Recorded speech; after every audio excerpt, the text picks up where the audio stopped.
All right, guys, let's check out this Archimede Outdoor project. Now, I don't know a ton about this brand, but I do know this. There are a ton of German-made watches that offer phenomenal value for what you're getting, and this is a classic case of that right here. So big thanks to Neil for sending this over, and I truly do hope to see more from this brand. I'm going to try to reach out to them. I've reached out to some other German brands with limited success, but check out that diver. And then if you go to their website, I'll put a link in the description.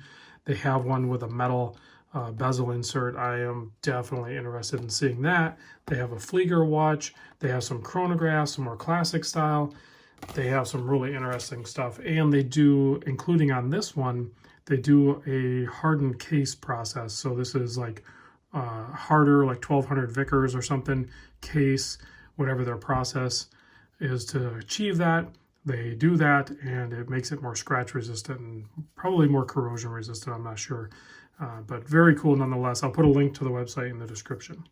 So what I measure here is just over 38 millimeter case. I think like 38.3. So a nice small case here, guys. If you have a smaller wrist or you just prefer smaller watches, this right here could do the trick for you.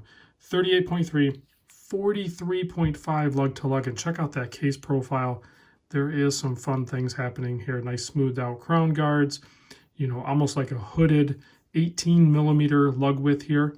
So, but it's kind of slightly hooded. It just adds to the overall case profile. Thickness, only 11.3 to the sapphire crystal with anti-reflective coating. Like I did mention, the lug width is 18, but I'm not sure what it comes with exactly, but Neil was able to have all three options. So it has this canvas with leather back, has this really nice silicone strap with silicone keepers, not metal keepers, and the metal bracelet with the 18 millimeter end link here, and then it flares out to about 22 to match the case. I didn't put it on because, well, I'm just too lazy to do so, but it would match the case, so it has a nice seamless transition from watch head to the bracelet, and then it tapers back down to 18. So it almost gives it a look of a 22 millimeter bracelet tapering down to 18. Maybe I'll put this on. Maybe stay towards the end. Maybe I'll put that on because you guys know I'm a bracelet guy. I kind of want to see that. 7 millimeter crown, screw down, 200 meter water resist, super easy to operate.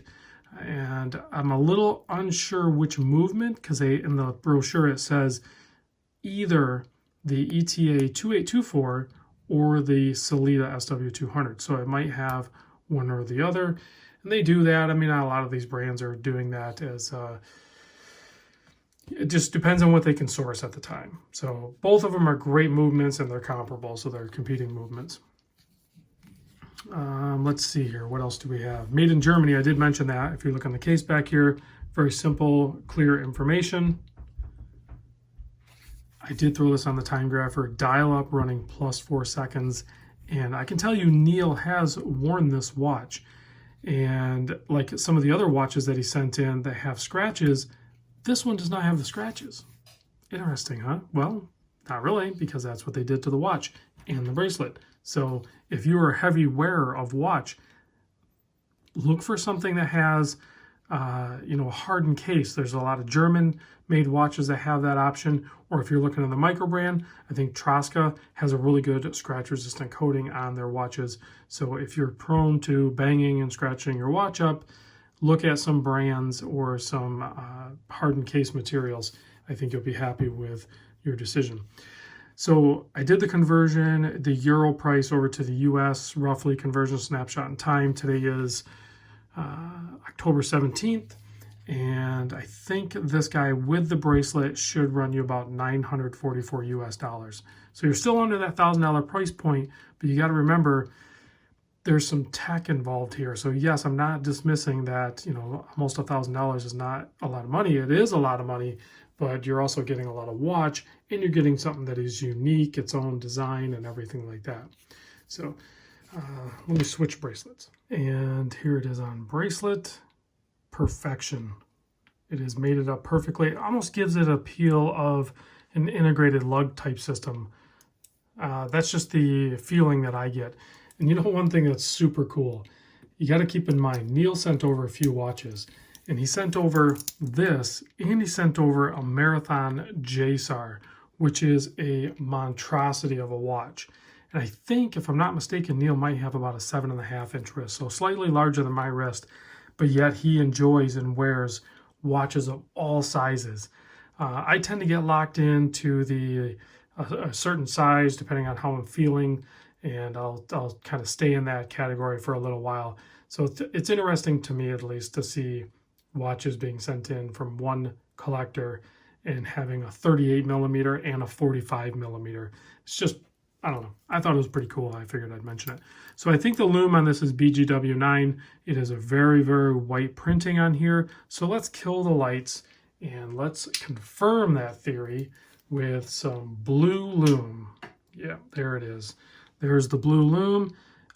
Excellent application. They even applied it to the Arabics and the almost entire seconds hand. That is very fun to see, that very thin line doing a constant sweep across the dial. So just a great looking watch. Tons of lume. This is easily a contender for a really good field watch, I think. If you were looking for one and you want something unique that's not the norm, but is, you know, if you can stretch your goals and push towards that $1,000 mark, or maybe watch the secondary market, I think you can find yourself with a gem here. I think that's what this is. All right, guys, thanks for watching. I'll catch you on the next vid.